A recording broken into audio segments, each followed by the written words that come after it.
Larry and Joan are on their way to their son's baby gender reveal party, the kind of event where everyone pretends to care deeply about the color of a balloon. Before going in, Larry reminds Joan that they really need to tell their kids about her illness. Impeccable timing, as always. Inside, the family comes across old photos of Joan, including pictures of Luke, her first husband. When the grandson asks who he was, Joan explains that Luke died in the war. Seconds later, Larry starts eating, chokes, collapses to the floor, and dies. Yes, right in the middle of the party. Cut to a young Larry waking up on a train. He sees people getting off at a crowded station and follows them, completely lost, until he hears that his AC, the Afterlife coordinator, will explain everything. Spoiler, it doesn't help at all. Larry meets Anna, his Afterlife coordinator, who calmly explains that he's dead, something he stubbornly refuses to believe until he sees his reflection, far too young to be a coincidence. Anna explains that everyone appears as the happiest version of themselves, but Larry can only think about Joan. Irritated by standard male denial, Anna slaps him to bring him back to reality. She makes it clear, this isn't heaven, it's just eternity. There are rules, red doors are forbidden, and he must choose a lawyer to decide how he'll spend the rest of forever. Larry, of course, chooses nothing and starts wandering around like he's stuck in an airport with no Wi-Fi. At the bar, Larry meets Luke, young, charming, and, surprise, Joan's first husband, now a bartender for eternity. Luke explains that choosing a lawyer is forever, and breaking the rules send you straight into the void. Larry confesses that Joan has a terminal illness and that he regrets not being more present. Meanwhile, back in the real world, Joan dies peacefully and wakes up on the same train. The reunion happens on an escalator. Larry runs, calls her name, and the two embrace. Anna watches from afar, emotional, because even in the afterlife, someone has to be the crying audience member.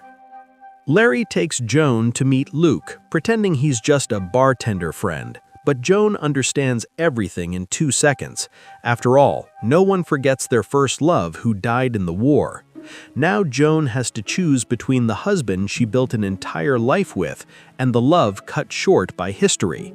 The coordinators decide to give her 2 visits with 2 different lawyers. Luke wins the draw and takes Joan to Mount Moore, a very romantic place. They relive memories, walk together, visit archives of their own history, and finally kiss as if time had frozen since the war. But the archives reveal something new, Larry proposing to Joan in the very same place where Luke once said goodbye to her. The mood shifts instantly. Meanwhile, Larry looks for answers with Karen, Joan's deceased friend, who basically says, "I don't know why, but you made her happy." Luke and Larry fight, letters surface, emotions explode. When it's Larry's turn to take Joan on her visit, they argue fiercely, kiss, make love, and hurt each other. Basically, an entire relationship compressed into one day. Joan is exhausted. Who wouldn't be? The truth finally comes out when they discover that Larry planned to choose a lawyer on his own. Joan feels betrayed, Luke feels inferior, and everyone starts throwing hard truths on the table. Luke admits that he's not perfect, far from a saint, and that he lived intensely while waiting for her. In the middle of the chaos, Karen reminds Joan of something essential. She's dead. This is the afterlife, and she owes nothing to anyone, not even to the 2 men who love her desperately. Joan makes her decision. She chooses neither of them, because choosing one would destroy the other, and she loves them both too much to do that. She goes to Paris with Karen, while Larry and Luke, surprisingly, become bar buddies, sharing memories and laughs. Larry realizes something important and runs after Joan, saying that Luke deserves to be with her. He believes that seeing her happy is enough. Joan cries, hugs Larry, and leaves with Luke for the eternity they planned. Living with Luke, Joan can't stop thinking about Larry. She secretly watches his memories until she finally admits she made a mistake. Against all the rules, she runs away, steals keys, crosses trains, escapes the afterlife police, and finds Larry, who never chose a lawyer and ended up becoming a bartender. The two run away together to a discontinued lawyer, a hidden place where no one can find them. And there, far from rules, impossible choices, and sarcastic coordinators, Joan and Larry finally stay together for all eternity.